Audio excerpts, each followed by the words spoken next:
Looking for a yummy cake recipe for Christmas? Your search ends here as we bring to you a super delicious plum cake recipe that you can easily make at home. Hello everyone, welcome to Tasty Marination. Today I'm gonna share with you a recipe of nutty, fruity, non-alcoholic, eggless pecan plum cake. The Christmas season is finally here. Plum cake is the most popular variant during Christmas season. This boozy cake includes alcohols like red wine, black rum and beer. But today we are making it without alcohol.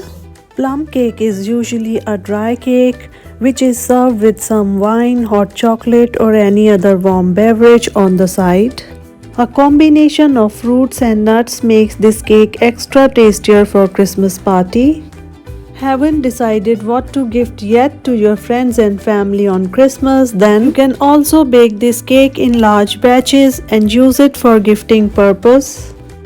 Full of nuts and dry fruits, this super delicious rich cake is very easy to make, so let's get started. In a mixing bowl, add 2 tablespoons of chopped cashew nuts. To this add 2 tablespoons of blueberries. Next I'll add 2 tablespoons of chopped dates, 2 tablespoons of black currants or black raisins, 2 tablespoons of chopped pecan. You can also use walnuts instead of pecan. Now I'll add 2 tablespoons of chopped almond, 2 tablespoons of roughly chopped cranberries, 2 tablespoons of colorful tutti frutti and 2 tablespoons of chopped golden raisins. Now give everything a good mix. Our dry fruit mix is now ready and it's already looking very colorful. In this recipe you can use any dry fruit of your choice. Make sure you chop all the dry fruits finely. Larger chunks will make your plum cake crumbly while slicing, so make them as small as possible. Now I'll grate half a teaspoon of fresh orange zest. Grate only the orange peel.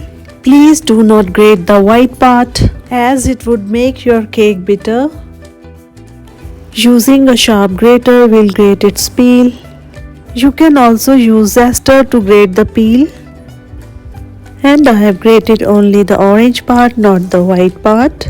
Orange zest gives lovely bittersweet notes in some bites. This is how the orange zest looks like. Now we'll cut the same orange to take out the juice. To take out the fresh orange juice, here we are using handy juicer. Now the juice of one orange is ready. If fresh juice is not available, you can use the tetra juice as well. Now we'll pour this fresh juice into the dry fruit mix and mix everything well. To make it non-alcoholic, here we are using orange juice in place of rum to soak the dry fruits. If you are also fond of tea cakes, then you must definitely check out my mango cake and date and walnut cake recipe. The link is given in the description box below. Next I'll add half a cup of powdered sugar in it and mix it until sugar dissolves completely. You can also add candied orange peels to it. After mixing, keep it aside for now. To prepare the caramel, in a pan add 2 tablespoons of sugar. To this add 1 teaspoon of water. Water makes it easier for sugar to melt. Now we'll cook it until the sugar melts completely. We'll let the sugar melt on its own. Please do not disturb it while doing so. Now the sugar has started melting, so cook it a bit more. Cook it until sugar changes its color. You can see big bubbles start appearing on it. Be very careful during the entire process as it's very hot. Now the sugar has started caramelizing. You can see the color change here. It has also started taking caramel color. Keep the flame low while doing so as it burns very quickly. Be very careful at this stage because we don't want to burn the caramel. Our caramel is almost ready now, so I'm going to turn off the flame. Now we'll let the caramel cool down completely.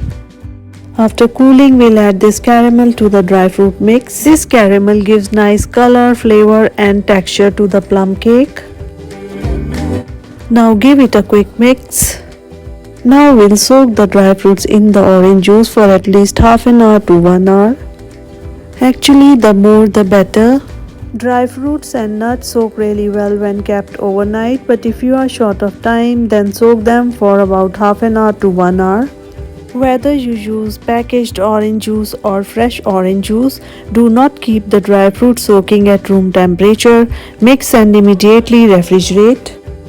Now I am gonna put it in the refrigerator. Now we'll sieve all the dry ingredients in a bowl. In a strainer, add 1 cup of all-purpose flour or maida. You can also use wheat flour instead of maida. To this, add a tablespoon of corn flour. By adding corn flour to the cake batter, dry fruits do not scatter while cutting the cake.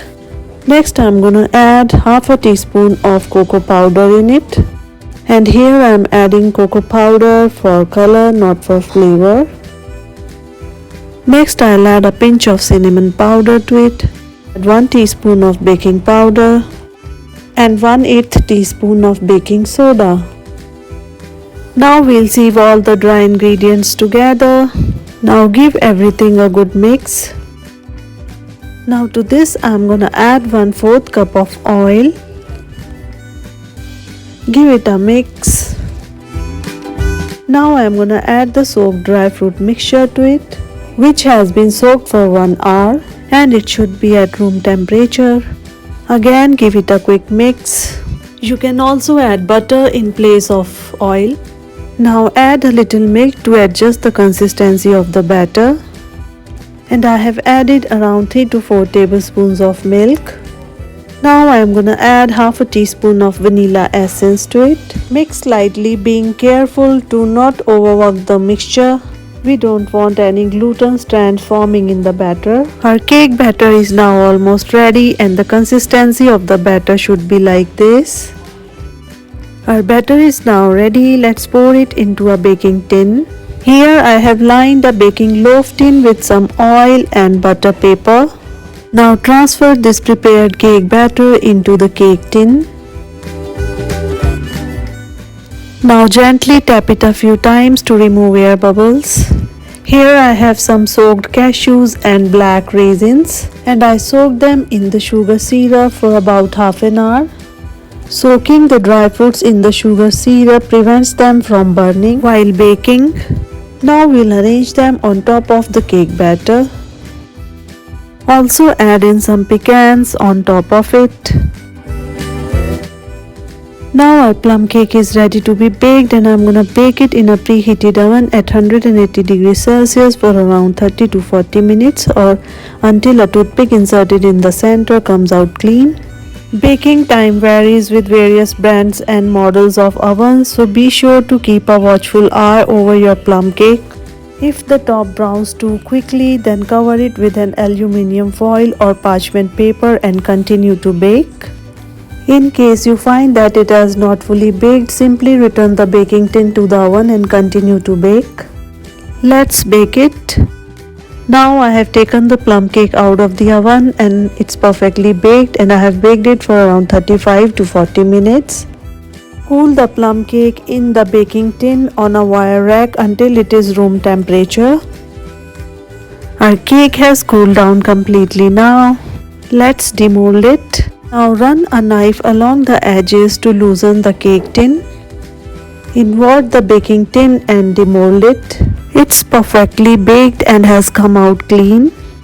Let's remove the butter paper. Our plum cake has risen so well. Now let's serve it. Our Christmas special plum cake is now ready to be served. The best part of this cake recipe is that we have made it without eggs and alcohol. You can enjoy the cake as a snack or dessert with your Christmas meals. You can choose to serve the cake with any beverage of your choice: hot cocoa, coffee, or espresso. Host a Christmas party and celebrate with this beautiful pecan plum cake. It is also a great gifting option for Christmas. Wrap the baked cake in a beautiful packaging and add a personalized touch to your gifting. You can make this cake in advance. This cake can also be refrigerated. It stays good for 10 to 12 days in the refrigerator. Now I'm gonna cut this soft and spongy plum cake into slices which is full of dry fruits and nuts.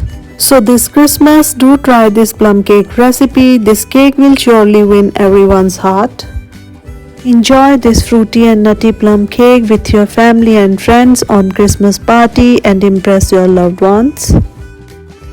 After watching the video, if you like my recipe, please do hit the like button and press the bell icon to get the notification of my new recipes, and do not forget to subscribe to Tasty Marination for more such interesting recipes. Thanks for watching.